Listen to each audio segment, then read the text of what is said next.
देहरादून से एक और बड़ी खबर। 2027 के विधानसभा चुनाव को लेकर बीजेपी का मंथन अब शुरू हो चुका है। उत्तराखंड में विधानसभा चुनाव की तैयारी तेज हो चुकी है। सभी 70 विधानसभा सीटों की अब समीक्षा की जाएगी। विधायकों के प्रदर्शन का फीडबैक लिया जाएगा।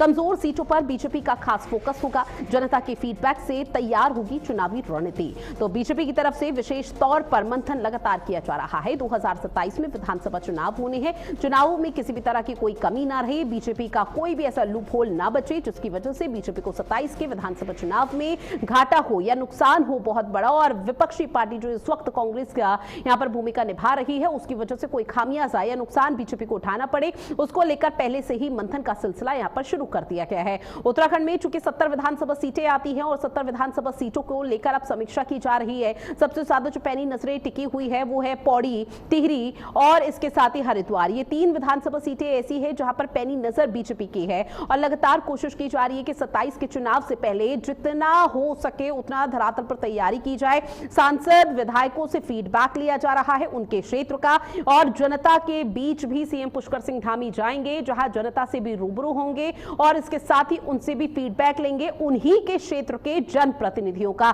सांसद और विधायकों का, कि क्या उन्होंने काम किया है और उसी के आधार पर आगे का विजन तय किया जाएगा। क्योंकि सीधे तौर पर सीएम पुष्कर सिंह धामी की तरफ से कहा गया कि अब जनता से भी फीडबैक लिया जाएगा, सांसद प्रतिनिधि यानी कि जनप्रतिनिधियों से भी बातचीत की जाएगी, उनके साथ भी वन ऑन वन चर्चा की जाएगी और उसी के आधार पर आगे आने वाले समय के लिए विजन यहां पर पेश किया जाएगा चुनाव से जुड़ा हुआ।